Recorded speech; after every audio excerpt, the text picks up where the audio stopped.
Grève dans les prisons, la Belgique condamnée pour mauvais traitement de détenus. La Cour européenne des droits de l'homme a une nouvelle fois condamné jeudi la Belgique pour les mauvaises conditions de détention infligées à des prisonniers durant la grève des agents pénitentiaires du printemps 2016. Comme elle l'avait fait déjà l'an dernier pour un recours similaire, la haute juridiction strasbourgeoise a considéré que les faits cumulés durant la grève de l'absence continue d'activité physique, des manquements répétés aux règles d'hygiène, de l'absence de contact avec le monde extérieur et de l'incertitude de voir ses besoins élémentaires satisfaits a engendré chez les requérants une détresse qui a excédé le niveau inévitable de souffrance inhérent à la détention, ce qui constitue un traitement dégradant. Elle note par ailleurs que les requérants n'ont disposé d'aucun recours effectif pour ces griefs.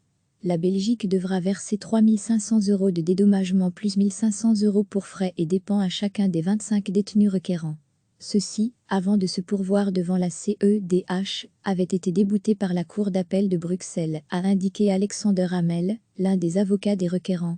La juridiction belge, explique-t-il, avait considéré que l'interdiction de torture et de traitements inhumains n'était qu'une obligation de moyens et non de résultats, et que l'État belge ne pouvait être tenu pour responsable d'une grève de prison qui serait hors de son contrôle.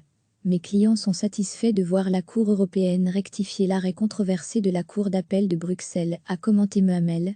Des circonstances exceptionnelles, comme des grèves où le coronavirus ne constitue pas une licence pour enfreindre les droits fondamentaux des détenus.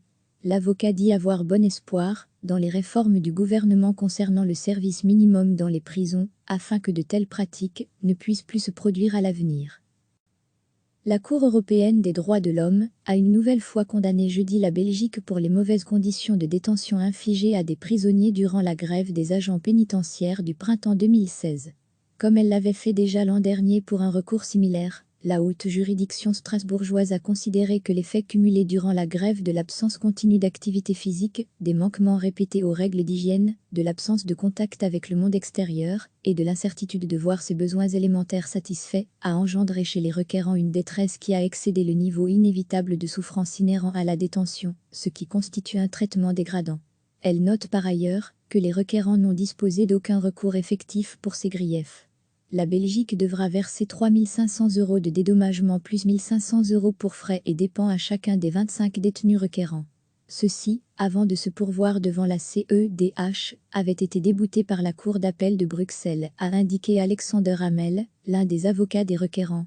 La juridiction belge, explique-t-il, avait considéré que l'interdiction de torture et de traitements inhumains n'était qu'une obligation de moyens et non de résultats, et que l'État belge ne pouvait être tenu pour responsable d'une grève de prison qui serait hors de son contrôle.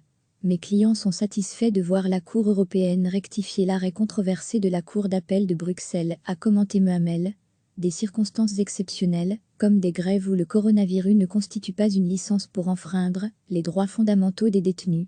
L'avocat dit avoir bon espoir dans les réformes du gouvernement concernant le service minimum dans les prisons, afin que de telles pratiques ne puissent plus se produire à l'avenir.